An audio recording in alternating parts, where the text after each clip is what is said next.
We are live today. We are back with a DevHub live. We haven't had one in a while, and I am excited that we are here today with Owen, not from DevHub, but from Proximity, here to talk about Shade Agents. This is a special workshop edition, and this is a good one. You guys are obviously been really popular lately online about some of the stuff that you've been doing with Shade Agents. I know people are very interested in how to actually get going.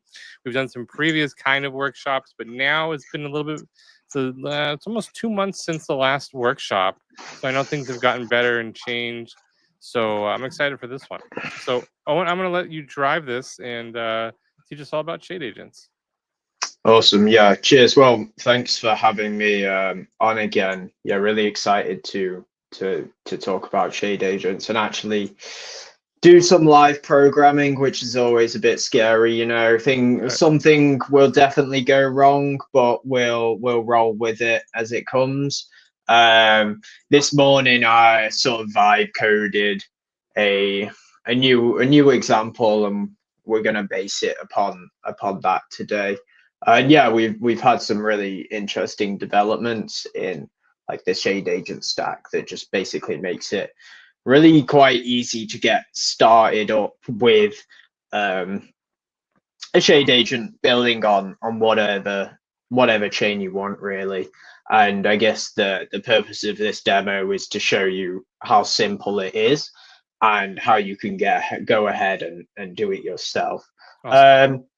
I think maybe we can get started with just like a bit of an overview of what Shade Agents are. And I can start sharing my screen here. Let me just resize some things on my screen. Right, I'm gonna try and could you put that up, please? Yeah. Cool. So yeah, if you come to docs.near.org and you head over to this recently new tab here, AI and agents, you'll see there's Shade Agents under here. And the first thing we come into is what are Shade Agents. Before you build one, you obviously want to know what one is. So basically, Shade Agents and the Shade Agent framework is this toolkit that allows you to build these decentralized and trustless AI agents that can control accounts and assets across basically any blockchain, like 95% of blockchains. And these agents are really built to serve like multiple users trustlessly, because Web3 agents so far have mainly just been like for an individual user. We see with like Bitter, these are really good, and like Near AI, these are really good agents for interacting with the protocol, and they're mostly like running on your own device, and you can trust this agent because it's running locally, right? And no one else is interacting with it. But with Shade Agents, this allows you to build like protocols that have underlying like agentic abilities and can interact with like the Web 2, and have similar security of blockchain. So previous agents, right? They sort of fell into two camps, as you can see in the docs. First off, like the first set of agents, they're trustless and verifiable by running in trusted execution environments, which is basically like an enclave inside a processor that you can't tamper with, and you can verify like what code is running in there. But if this TE goes down, the private keys and the funds of the agent are lost, which is obviously not good, because if the server just goes down, then you lose your accounts, you lose 100 Bitcoin or whatever was associated with those accounts. And then the sort of second option to try and solve this was that the agents are persistent, so the funds won't necessarily be lost, but to do this, the agents are centralized, and someone has that private key and can rug the system and do whatever what they want with it without you having any say of it, really. And to go into like what you can build here, so shade agents, as we said, they're AI powered, so you can access LLMs inside an agent verifiably. Today's use case is just going to be a non-AI use case because it's a bit simpler. They're multi-chain, custodial, verifiable. There is an optionality of them being confidential. So if you want to do some things like on-chain, but have that be confidential, because by default with a blockchain you can see everything that's happening, right? But you can pass things in secretly to this agent and then perform some action on chain and not really know why it's doing that action. And they're flexible. So one of the real powers of shade agents is that you can interact with this like off-chain environment with the same sort of security as blockchain. So you can basically build smart contracts that use LLMs. So we've heard a lot about like AI president and AI DAO. So you can really implement this in reality with a shade agent, because you can have this agent that is running against a certain like DAO's agenda and then vote on proposals like yes or no for the DAO, and have that all be verifiable. And the big thing we're pushing here is like agentic protocols as well. So when we all came to Web3, we heard about like smart contracts, and they were compared to like legal contracts sort of by the name, but they also have smart in the name as well. And I never really understood that, because they're basically just verifiable functions that live on the blockchain, and they don't really do anything except sit there and wait for some participant to interact with them. But with agentic protocols here, what we're trying to do is that these are like autonomous smart systems that are actually proactive. So an example of this is like a yield optimizer that will always be trying to see like where can you get the best yield across protocols or across different like chains as they're multi-chain. So you're not just locking your tokens up in like one vault for one asset. With these agentic protocols, you can really get the most bang for your buck. So I want to stop you to just clarify some things for the audience here. So the term agents being used here is not necessarily directed towards AI. It is more about being the agent, the code is able to interact on its own. That's the agentic part of it. It is not necessarily about having to interact through using any kind of AI. Is that correct? Yeah, that's right. So I think like an agent fundamentally is a piece of code or a system that can take its own actions based upon what it knows.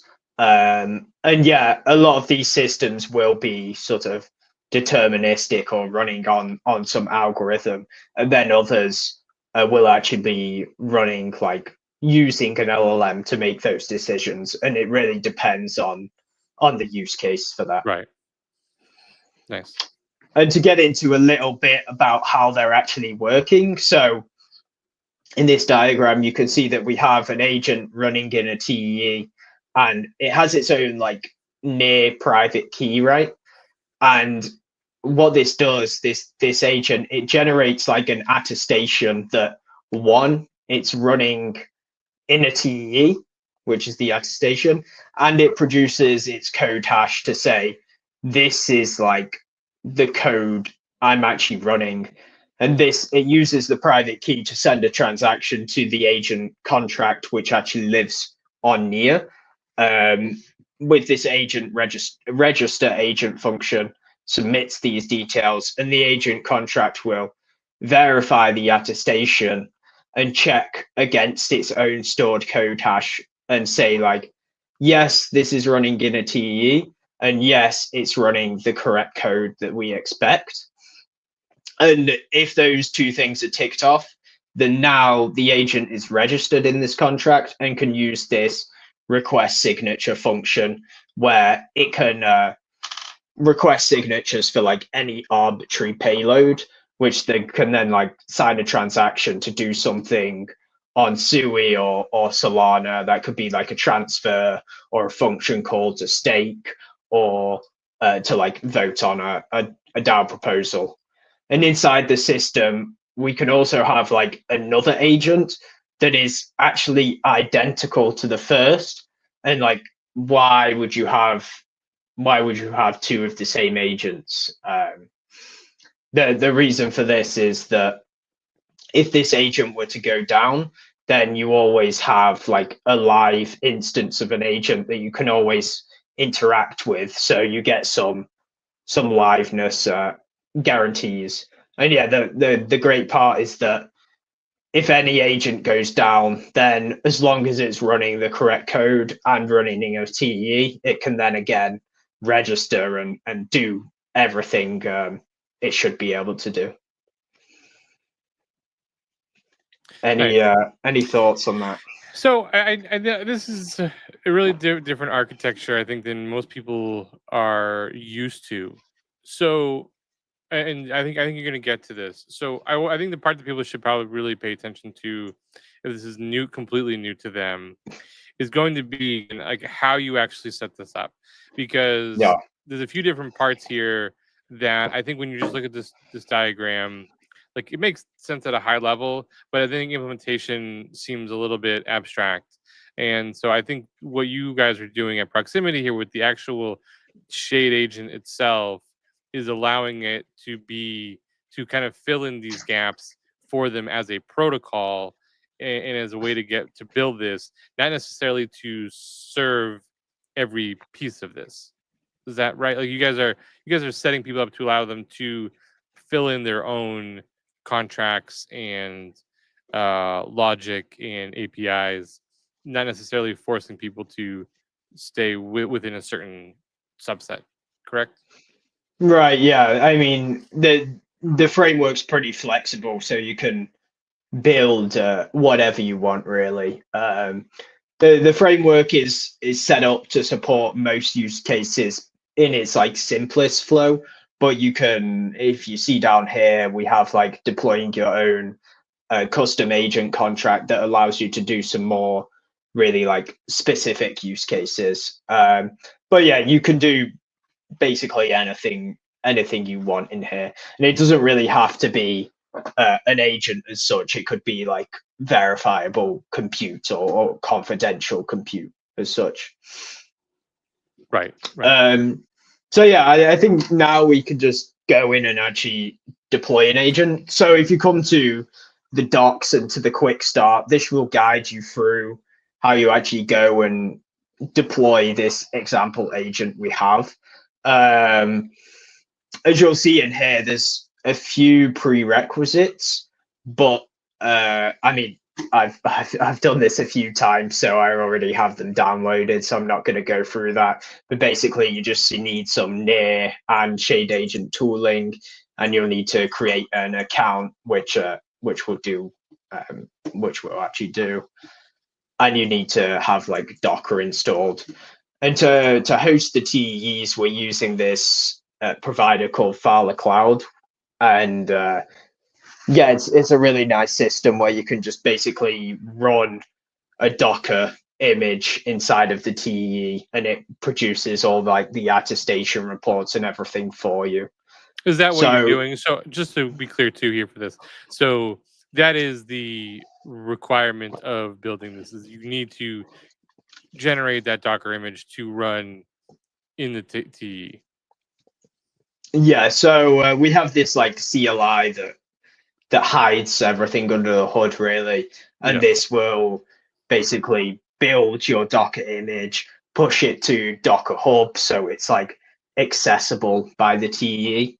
Mhm. And then it's going to deploy like an agent contract, this like agent contract under the hood, just like a really basic one that can handle most use cases. And then it's going to do this like registration process automatically when the agent boots up. Nice. Yeah, so people who are uncomfortable with Docker, you don't have to now understand and learn Docker if you've never really used it or got into it, or you just didn't like it. This handles all of that aspect for you. Yeah, I mean, like, you don't need to know about Docker. You can just run Shade Agent CLI as a command, and it will do everything for you.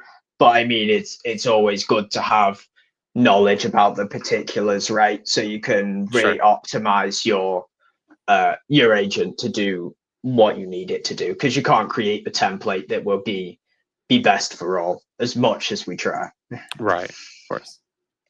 So yeah, this is our template here, which is actually just like a verifiable oracle that pushes the price of ETH to a Sepolia contract. And like how this differs from, say, Chainlink or Pith is that this is just only needing to run on one node, because the verifiability is coming from the TE, whereas with Chainlink, you need to run it on like 20 nodes or whatever it may be. So you're saving yourself like 20 times on compute, basically. So yeah, we'll actually get in and clone this stuff here. So I just have a terminal open here. Can't spell. And I'll enter in this and open it up in the best code editor cursor. So I'll just walk through a bit what this template looks like. So in our source folder is where all the code for the agent lives. And in here, basically what a shade agent is, with like the agent part of the shade agent, is just a server that would be running. It's like some back-end service that would be running, and this could be like exposing API routes, or it could be running like in a cron, right, on repeat. So what this one is, let me just install dependencies here so I don't get a load of horrible squiggly lines. Yeah, this one is just a server that exposes API routes. So we have this like ETH account, agent account, and transaction route, and it's exposing it on like port 3000. And if we go into our routes, we can look at each of them. So this agent account basically just gets the account ID of the agent that we were talking about in the docs before, that has its like own private key that maps to an agent address, and then also getting the balance for it. So because it's using some like gas, we need to make sure it's always topped up. So we can just call like localhost, if I'm running it locally, like localhost /API /agent account, and that'll give us our agent's account ID and its address. And then there's also this ETH account thing that basically does the same as the previous, but it's for like the shade agent's account as a whole. And this is like an Ethereum address that is controlled by the shade agent. And since this is like an Oracle price pusher, we need an account to like push the price of ETH. And yeah, we're checking its balance as well to make sure it has enough gas. And then the magic is really happening in this, not the magic, but the core logic is really happening in this this transaction route. I don't know. The framework is the magic. This is just the meat of it, I guess. Yeah, sure. The meaty magic. So what this does is it fetches the price of ETH just from some util file we have down here. And this is just taking the average from two APIs. This is from like OKX API and Coinbase API. Then it creates a transaction to set the price of ETH. And it gives you like the transaction payload to sign. And what you'll do is you'll use this request signature function from Shade Agent JS, which is a library that we provide. And that's going to sign this transaction payload you created before, which will then return like just a signature for that transaction. And you'll plop it all together to get a signed transaction. And then you just broadcast that to the Ethereum network. And I can give a show of what this actually will like look like. So I think this should work. So you can actually like this actually has a front end with it that you can locally host to interact with this. I mean, you can just interact with the APIs themselves, but we include a front end here to make it a bit nicer. So you can see what the price of ETH is. I mean, that's increased a bit recently. So, but 1 second here. So I want to just so we're keeping up. So this front end that's in here is all part of this Docker image that is getting deployed to the Phelan network, which is the TE, correct? So this is like an old version, which that actually was, but we split it up now. So all that's getting deployed now is this server bit, and then the front end lives separately. But this is what you'll see if you like locally host your front end. This one's just hosted. So it shows your like worker account ID, like your agent account ID and its balance, and it shows you the Sepolia, like the Ethereum account and its balance, and then you can click here, which will then update the price of ETH.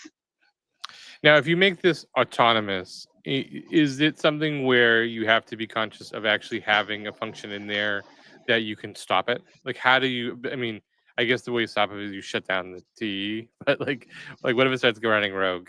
Like, what is the process there when you start to consider building out something? Yeah, so like in reality for this Ethereum price pusher, we have it just as API routes, but you should really build it in a loop so it's pushing by itself. And in the case of it going rogue as such, I think you just design your agent so it can't. And the great thing about Shade Agents is we have the agent contract there, and you can like smart contracts are really strict in what they can do. And you should design your agent contract such that it doesn't allow for bad actions, because LLMs can spit out anything really. So you should allow it to spit out whatever it wants, but then your agent contract should say, hey, this transaction doesn't seem quite right. I'm not going to permit it. Or like, this is an action that this agent should usually take, and it's the best action that it should be taking to like optimize your yield or whatever, and then it will permit you to take that action. So you can really bake in some like guardrails here. So again, I want to just make this super clear for everybody here. So I deploy my Docker image on my TE, which is through Phala. That is going to have all of these different actions. I then have a smart contract that is deployed on Near, right? Yeah. That is then like the manager of that. And so I may have logic in my image that is doing particular actions, but then I have I would be like a controller that is the smart contract that is given the yes, thumbs up, thumbs down to these behaviors. Do I have that right? Yeah, absolutely. Like, I mean, in the most basic version, it just allows any action Sure. in the contract to make it flexible. But for production apps, you should really be setting these guardrails. And the agent contract has these like strict rules, right? So yeah, you were right. So going back to this repo, in here we also have some like Docker specific stuff, and this is what is going to get deployed to Fala Cloud.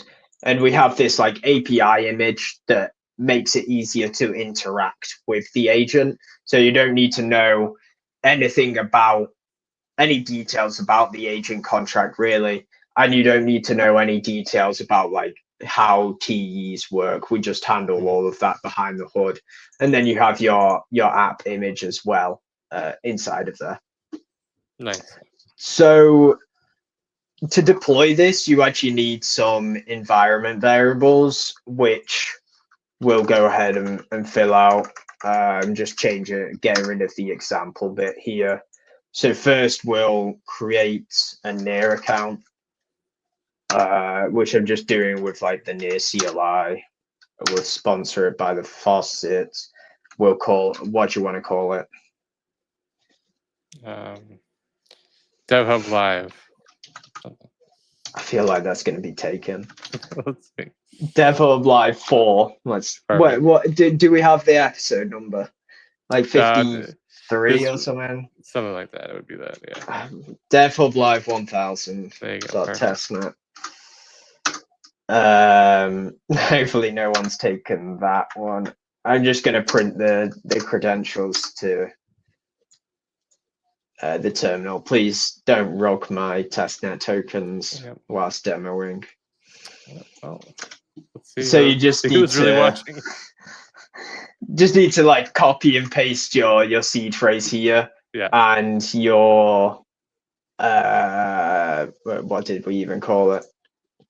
Your account ID, and plop that in there, and then this like contract ID bit. This is where your agent contract is going to get deployed to. And this is a sub account of your near account, and we have like two settings for this. So we have agent contract proxy, and we also have this option of sandbox. So the proxy, this is for like local development, and it doesn't require this like attestation, because since you're going to be running it locally, you can't actually provide an attestation, so you can't interact with it if you're requiring one.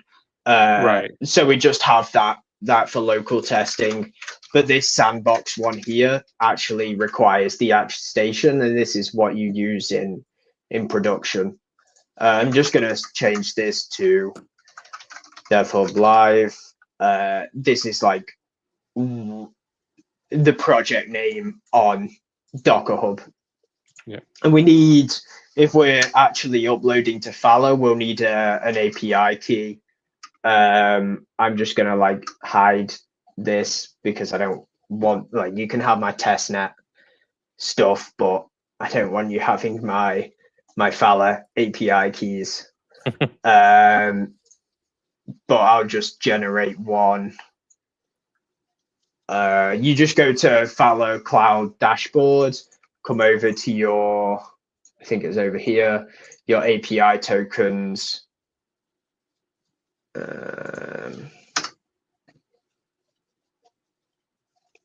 Don't know why that's not loading. We'll give it a minute.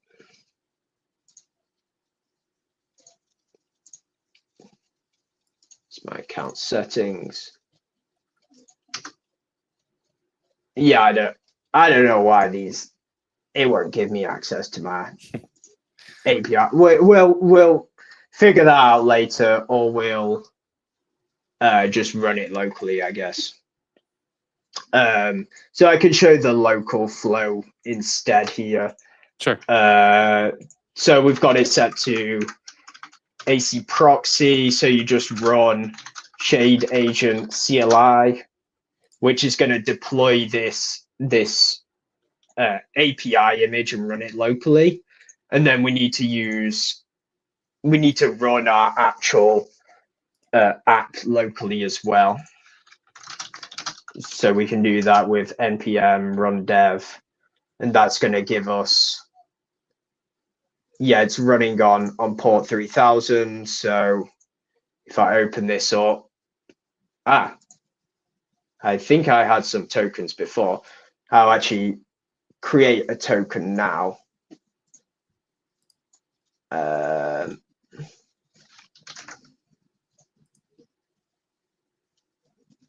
It's not showing me what the token is now. Anyway, we'll keep doing it locally. Okay.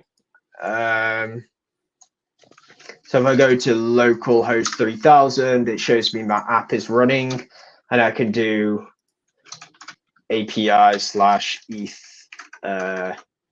accounts, which is going to show me like my Ethereum account and its balance, and then I can also do the transaction one to set the price of ETH, but it's not gonna. We can fund it here. Let me copy this address.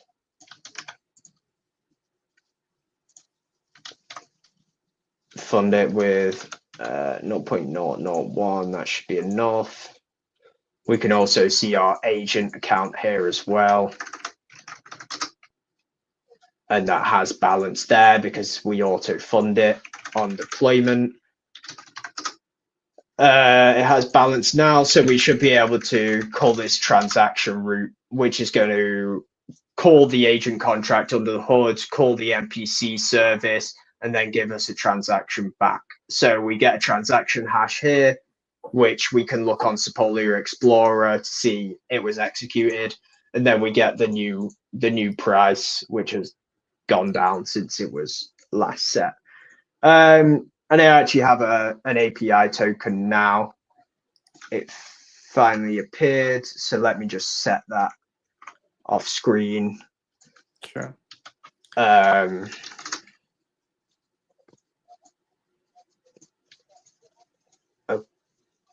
Okay, cool.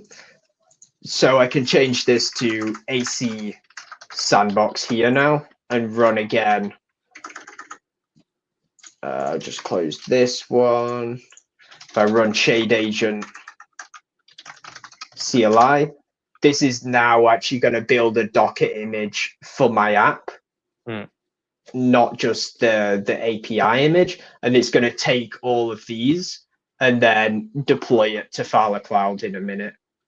And we need to pass some like environment variables, and we have this Docker compose, but the CLI matches everything up, so it makes sure we're deploying the correct image directly after it's built, and this is all automatically updated. And we can see, yeah, that didn't take that long to deploy, but we can open it now in Fowler Cloud. We should be able to see, yeah, DevHub live, and it's going to take a bit to boot up, but what we'll be able to do in a minute is take this URL down here, and it'll probably give us an error now. Yeah, but once it's booted up, it will say like app is running, and we'll be able to interact with the routes like we were before. But just an actual verified service in a TE rather than running locally. So you can see app is running, and then if we do API/agent account, we can get that agent account again. But this is actually in a TE here. So the agent account, why is that in an implicit address versus isn't it creating one when you add the sub account? So the sub account, this is the agent contract, not the agent address itself. Because like an agent needs to be unique, and it's the agent like private key is randomly generated based upon the TE's hardware. So it's going to be some random private key, and then that's mapped to an address. And then like where it has balance because we're just funding it with this account, and that's why we're passing our seed phrase so we can auto fund it basically. Okay, well, actually, I spent a fair bit of time like explaining stuff, but we can go ahead and start editing this. So what I want to do is like my example before I created earlier today was this system on Solana that will like randomly pick a holder of an NFT and airdrop them some Solana. So the first thing we're going to do is set up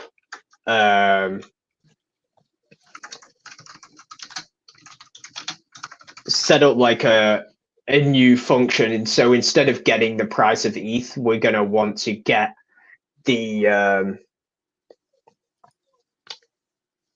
get like a random NFT holder's account. And to do this, we can use this. I don't know if you've heard of Helios, and like everyone knows Mert, I guess, who's the CEO of Helios. But they export some pretty cool APIs, and one of them is just get the owners of like an NFT collection. So we have this get assets by collection function, which we can pop in here, and we'll set the collection address in a minute here. And the one we want to actually use is this one down here, so we can set that. And this is, I think it's called like Mad Lads collection. So we'll call this collection address and set it to that. And I'm just going to pop over to my thing I did earlier to try and remember what I was doing next. So yeah, we have this function that is going to get the assets in a collection.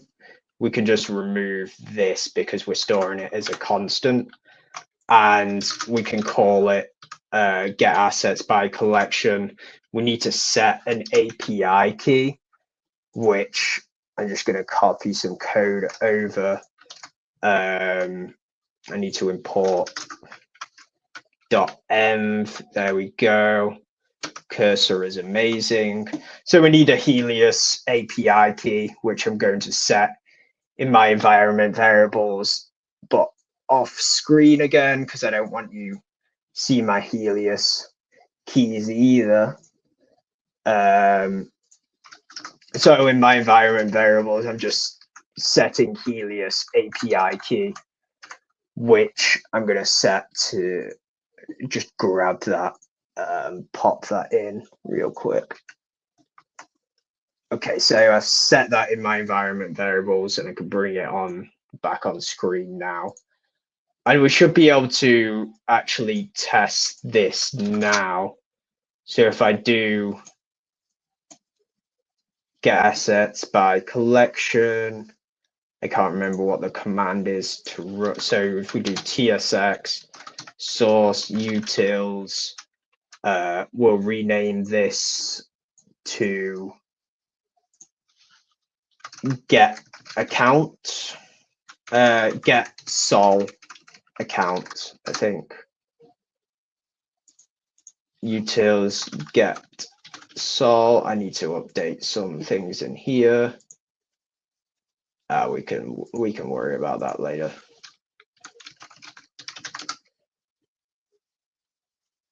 I didn't print anything, so that's probably why it did nothing. So yeah, this returned like a load of responses. But just because we're running out of time here a little bit, I'm going to copy over some code. I'm trying to find, here we go. So yeah, just to skip ahead a little bit, we can replace this with this. So it's getting, we've edited the code to get all the assets in a collection essentially. And because before we were just fetching like the first 100, as you can see here, but this Right. collection actually has like 9,000 in them. So we're just going to iterate over all of them and then add that to a list. And then we're going to, once we have that list, we're just going to select a random one of them, where you can see like the math.random, and just pick a random item in that list. And then that's going to submit an owner address. So I can use that now, get Solana address, and run that. And this should produce a different account ID each time. It takes a little while because it has to query it a bunch of times. Sure. And in this scenario too, so now you get the information back, you get that wallet back, and now your contract is going to be the one to then, through chain signatures, whatever, then actually follow through, or are you doing that still within this agent code here? So what I'm going to do is like, I'm going to get this address, and then I'm going to do something with that address inside of the agent. But we obviously need to like change the code further to work for Solana. Right. Does I does think, that yeah. answer your question? Or Yeah, I think that's a good. I mean, obviously, there's a lot you can go different paths down here, but the key is that the logic in that kind of those actions stay within here, so it doesn't force users to then have to write overly complex smart contracts to then handle this. You can really actually just continue writing in TypeScript and get all your actions done. yeah, exactly. I mean, we're trying to design it so it's language agnostic as well, but Sure. with this simple example, you don't need to go ahead and actually you don't need to edit the agent contract. You're just writing TypeScript, like you say. Nice. And baked in here, we had this like Ethereum.ts file. Yep. But I'm going to, since we're working with Solana, I'm going to update that to Solana, obviously, and delete all of this. We don't need any of that because we're not calling a contract. We don't need that. And I'm just going to update it to some Solana specific things. So we need this like connection thing, which will allow us to connect to an RPC on Solana. I think I'll have to import, is it npm add, or no, npm I, right? Mm-hmm. And then just install that dependency. So I can create, this will change this, stay the same, because we're interacting with like the MPC contract still. I'll set up a Solana connection and just copy over a URL here. And now we're going to be setting up a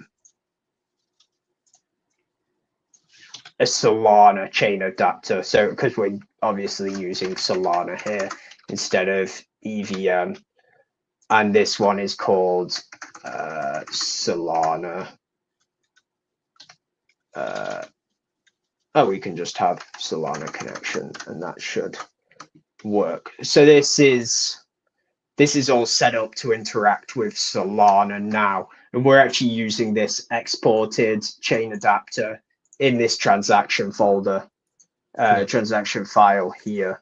So we're going to adapt this to actually first we'll adapt this ETH account to Solana account so we can get the Solana details instead of Ethereum details. So I just need to import Solana instead and change everything to be Solana specific. I mean, that was pretty quick. But in this transaction thing, we need to do a bit more. We don't need any of this. We just need to import Solana. Yeah, we're now calling this function get Solana address. We don't need this contract stuff. And then we can just go ahead and update this. So we'll call this receiver address here, recipient address, I guess.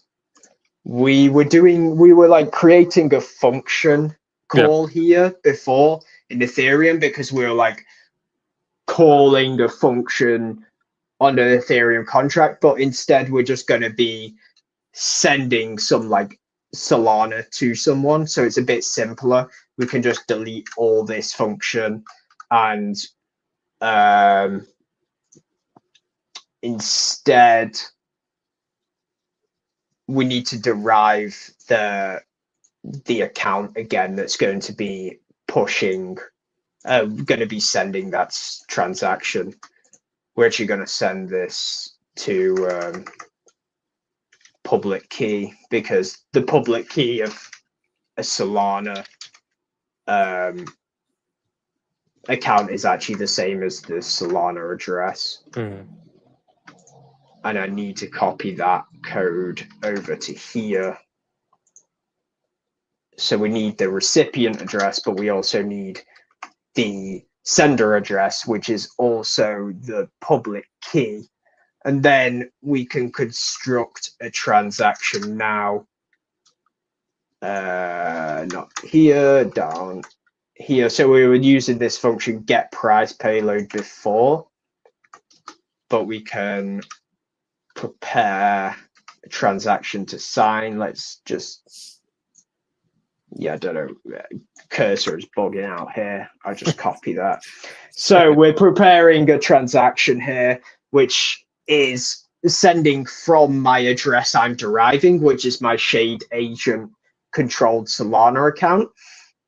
We're getting the recipient address from this function we created before. And we're selecting the amount to send here, which is going to be 0.1 Solana. And then we're going to request the signature. So I need to change the path. The path is what sets which Solana account we're using, because a Shade Agent can have like an infinite amount of Solana accounts or an infinite amount of Ethereum accounts. So we're just setting this to one of them. I think we need to change some details here. So yeah, Solana uses like a different signature scheme to Ethereum. So this one is using EDDSA. And we need to swap this to Solana. There's some weird Solana specific, so we need to specify the transaction here, but the actual transaction is part of a transaction object. So we're going to get transaction from transaction. Yeah. And we retrieve the signatures a little differently, which I'm going to copy over here, because we need to, basically the different signature schemes have different formats. So we just need to have this bit of code to transform it to the signatures that this function expects. And we're going to need to set the sender address as well, which is the public key. As we said, they're the same. Change this to Solana, and we'll return the recipient address. So I think this should work. So what this is basically going to do, when we're calling this transaction route now, it's going to fetch a random account ID from this list, from this like NFT collection. It's going to select a random NFT and who is the owner of that NFT, and then airdrop them some Solana, because maybe the creators want to have this verifiable service that rewards its NFT holders. And then, so it's going to select this address and then basically construct a transaction and send that through the Shade Agent. So if I set this to we'll set it to local first to make sure everything is working. Let me just check one thing. I think I need to update this. So yeah, let's just make some naming a little nicer. Agent Sol account. So yeah, let's set this to import Sol account. There we go. Yeah, just a bit of nicer naming. And we can run the CLI again. And let's see if this spits out any errors here. So it's creating our agent contract under the hood, initializing it with the code hash and running it locally. And then I'm going to run my app locally as well. And let's see if we can do something here. So let me just check it's running first. So my app is running, and we'll check if we can get our Solana account. So Sol account. And yeah, we see it produces a Solana account now and has our balance. So I just actually give this agent some balance now.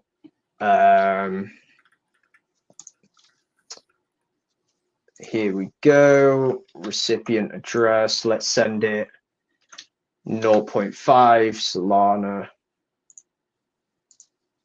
And we should be able to call this just in a minute, and we'll see it has more balance.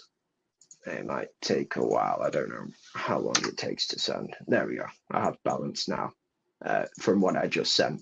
And now I should be able to call this transaction route to randomly select an NFT holder and airdrop them some Solana. And the good thing about this is that people can verify that this selection is like completely random and that it's actually sending it to an NFT holder. Nice. Awesome. Well, we'll see if it's awesome in a minute to see if it actually. Oh, there we go. There we go. It looks like it worked. So it's selected this address and it's given us a transaction hash. So I'll copy this and go to Solana DevNet Explorer, paste that in here, and let's see what this did. It sent 0.1 Solana to this random account NFT holder. So it did what we wanted on a live demo, which is pretty unusual. And one last thing we'll do here is actually go ahead and deploy it to the TEE, because this isn't verifiable yet. But once we deploy it to the TEE, it should be. So Shade Agent CLI, build our Docker image, push the Docker image in a second. Once that's built, any second. It's taking a bit of time. Any questions whilst the Docker image is building?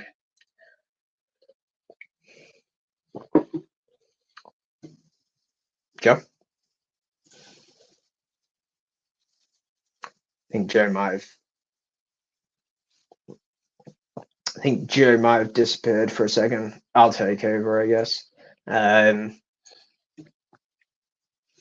Yeah, so it's just deploying everything under the hood and approving these code hashes, the API code hash, the app code hash, and it's deployed onto Fala Cloud now, which I can show over here. This just take a minute to load up again. What I really wanted to do in this session was actually modify this repo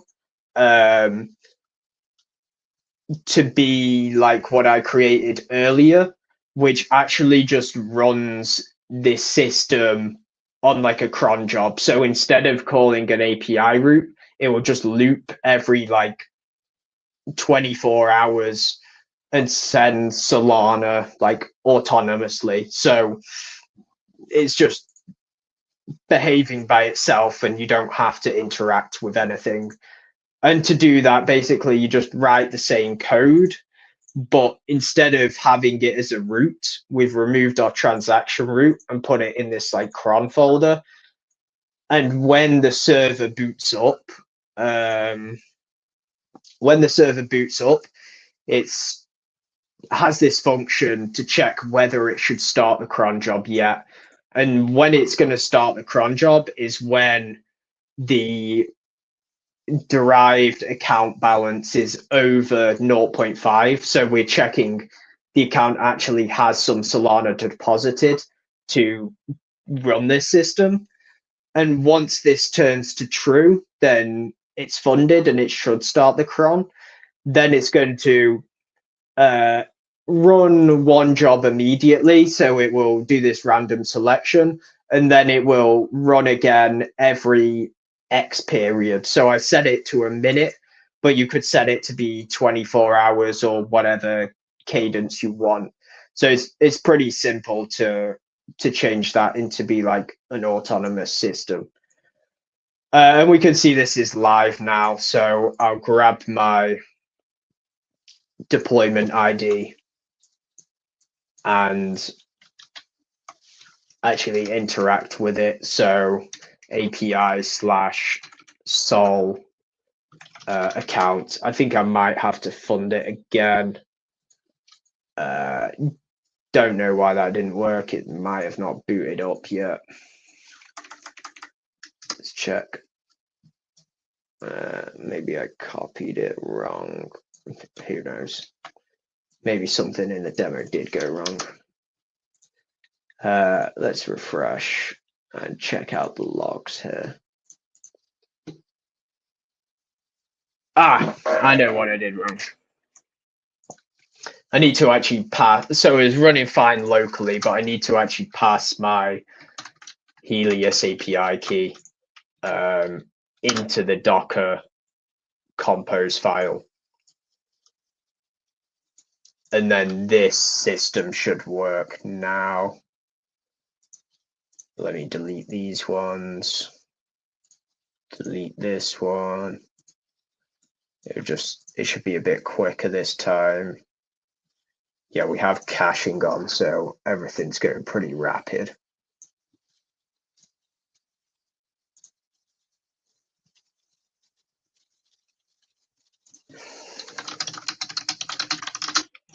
Let's see where we're up to. Okay, it says it's deployed. We'll see if that's true. Yeah, it's just taking some time to boot up, but we can get ready. So once this goes green, we should be able to actually check it. Normally takes about a minute to deploy and initialize like all the contract stuff and build the image, and then it'll take about a minute to get the TE app cheat operating. So this should say it's running now. It's gonna take a minute to everything is up and running, it seems. So let me check what the Solana account is here. I guess it wasn't working. Maybe it's taking some time. Sol address. Maybe it's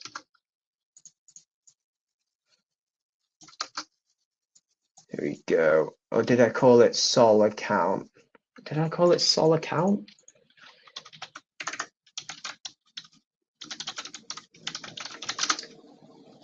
I called it Sol account.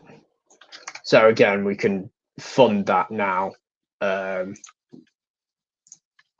a bit of Sol. I'll give it 0.5 again. And once that is in there, we can run the transaction. Come on, give me my Solana. Okay, cool. We're funded. Let's do it. So we should get this success again. And yeah, you can see this is actually running in a T now, which is pretty cool. And we can like verify it's running in a T by just checking the smart contract, because it could only register if it's running in a T. So that's all handled for us. Cool. Once again, we have a transaction address, transaction hash, and a new recipient of this airdrop. Cool. Yeah, that's pretty much everything. I just encourage you to go ahead and try this out for yourself. Try building your own shade agent. If you head over once again to docs.near.org and go to AI and agents, shade agents, and then the Quickstart, you'll see step by step how you can do all of this by yourself and look into the structure of the project, how everything's working, and then how you can actually modify this example to do what we did. And I'm going to try and stop the stream here. We'll see how that works. Not quite sure if I can do that. We'll see. Well,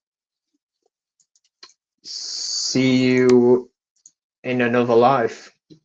Goodbye, and thank you for watching.